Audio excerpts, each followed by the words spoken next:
What's going on, everyone? I'm going to be talking about the phrase "you'll own nothing and be happy," and what I think about it, and what I think about how I think a portion of that is going to be true. I think that in the future a lot of people are going to be living with a lot less, and so this is going to be 3 areas or 3 points I'm going to be talking about. One of it is actually going to be technology, what's happening around us and what we're seeing with technology being able to help us rent stuff instead. The second is growth, global growth slowdown, and what that means for people in the future and their living standards worldwide. The last is going to be living with little stuff, so we'll talk about that. But basically, when we look at different, let's say, technology, it's allowing people to source renting to each other, right? And if you look at Uber, for example, everybody's renting cars. If you look at scooters, Lime, Bird, everybody's renting scooters, or everybody's renting e-bikes, right? So we're already seeing a lot of renting in transportation, right? Everybody's paying for subways and buses. And so what it's allowing people to do is use these services without having to own the cost of the burden of a bus, the burden of a car. Because if you think about it, let's say a scooter is cheap, you can own that, of course. But if you own it, sooner or later it breaks and then you have to buy another one. If a company is able to figure it out, they can take care of the cost and then you can just use it and borrow it, right? So it makes sense. If you look at that's transportation. If you look at housing, we're seeing a lot of Airbnbs. Airbnbs ranges from affordable to very expensive, but basically what we're seeing is more growth in people renting through Airbnb, right? And I think we're seeing more renting around the world, more renting than owning, I believe. But the thing is this, I think a lot of people are looking at housing and they're not thinking of it as equity anymore. They're more thinking of it as a liability, right? And so, for example, rate increases, mortgage rates are rising and they're seeing the payments go up and they're thinking, is there any other way to invest? And so basically what this means is that, is it possible in the future that, the Airbnb CEO and, all these other people, were they right? Were they right about people going to be more nomadic, more moving around, staying in one place less, right? Is that what we're going to see, an uptick of that? I think yes. I think we are going to see a bit more increase in people that are going to be able to flexibly live, but we'll see about the renting situation and not owning equity in housing, because that has been the way for families to increase equity, become wealthy, right? So we'll see how that actually unfolds. But that's the renting part. Other examples are, if you guys don't know, a lot of people buy their technology, right? They buy their laptop, buy everything. But there's a lot of services that offer people to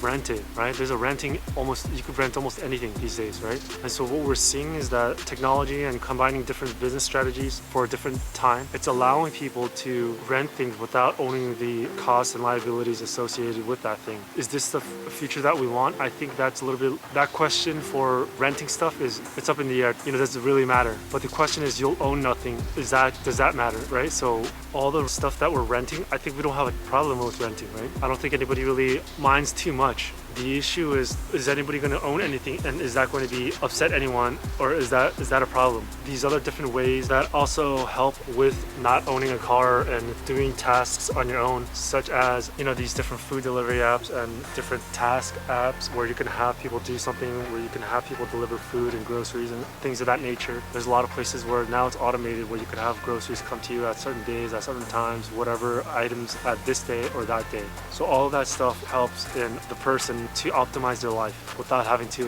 have a car that they need to do oil change and all those other things. Now we get into growth, right? Global growth. It seems that, humanity as a species, as a population, opportunity for all the humans does not seem that it will grow, but it seems that it will decrease. And so if global opportunity decreases, for the people to have opportunity and make money will decrease, and for them to buy stuff will, essentially decrease at the end. I think that it's no coincidence why all these other apps, these gig worker apps, have gained traction. I don't think it's a full-on coincidence, but whether or not these apps are needed or not, I suppose that could be up for discussion. And I'll make a quick overview of what I mean here. Not too long ago, the Chinese, the leadership slammed down their tech, Chinese tech, right? They slammed down what seems to be all the pinpointed, maybe useless tech. Let's take, for example, food delivery apps. We have Uber Eats, Postmates, you name it. Who knows how many there are are. And so what software does, it allows a company to do all of that, just one company. We only need really only one food delivery app to be able to do everything. There's no need for 10. There's going to be a lot of discussion about competition is great and whatnot. Placing competition aside just to focus on efficiency, there's no need for all the food delivery apps. If you look at all the scooter rentals, how many scooter rentals companies do you think we actually need? I mean, do we actually even need the scooter rentals, right? Another segment of this is not really technology, but basically, for example, let's say drop shipping clothing ideas and whatnot, right? Or if you don't see all these affiliated marketing where they have this razor for shaving or that razor for shaving, basically the end point is how many different brands or different, for example, shaving brands do we need right now? Has the technology already, have we already found the best way to shave for a human being, the materials, and have we already streamlined everything to bring the cost as cheap as possible so the most people can use it? And so therefore into the future, do we need 15 new shaving companies? Here we get to competition, that there is competition, but what does that competition result in anything? It's resulting in the same companies, the same ideas going at each other, but resulting in minimal results. But basically, as you can see, what I'm trying to say is that overall, there is technology that is just a slog technology, right? We don't know if it's actually useful or not. And so what the Chinese did is they try to pinpoint those useless technology and then slam it down, right? If you don't remember the Chinese tech companies were slammed down, a lot of people had an assumption that it was because they want to show their power, or it's because Jack Ma spoke out of line, or all these other things. But what I've noticed about them was that they've been on a path to think about the future of technology and within their country. So what they've done is they're trying to stamp down on useless technology now, all the different food apps now, and then prepare for a future where they can concentrate on actual companies that will be beneficial to humans, right? Focus on, biotech and all of that stuff, And so this brings us to the global growth. It's slowing down. It's going to get rid of, I think, a lot of those companies that maybe never needed or was never really actually needed, the ones that only survived because of the Federal Reserve for easy and cheap money, cheap liquidity.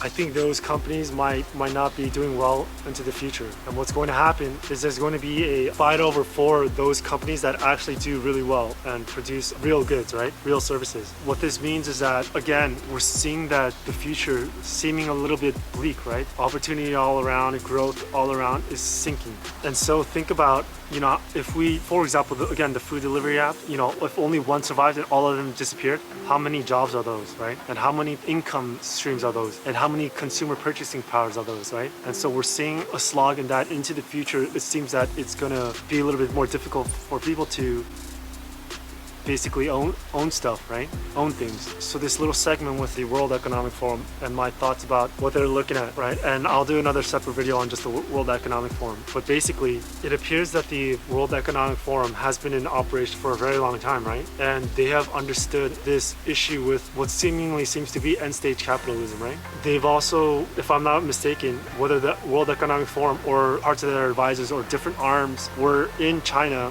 helping the Chinese advise into a economy of what might be fitting into the future. And so when the Chinese, when they opened the trade organizations in 2000, there were different world organizations such as the IMF that was discussing with the Chinese about different economy functions into the future. And so I think they have the pulse on what's going on when it comes to this global growth slowdown. An age where technology is going to seriously outpace what we've imagined. There's a lot of negativity with the World Economic Forum, and I'm not saying I'm a supporter of them or a full believer of them. I'm just taking a more analytical approach to try and figure out, the things that they have been saying. Why is it, that they have been saying it? And it's because future structure is going to change, I think. I think what's going to happen is that future economy is going to change. Technology, I think, might really change because it's going to capitulate upwards. I think that through all of that, it's going to change people, it might change people. We'll have to see if it changes culture and all of that sort into the wrong direction or in the right direction. But overall, that's the segment on growth. It's decreasing and people really might not own anything because there's not going to be as, a lot of opportunity and whatnot. And overall, I think people not owning equity is not a good thing. Maybe we're not going to have owning equity on things like, a car, but there's going to be more equity in the self. It's possible that there's going to be more equity in the individual, right?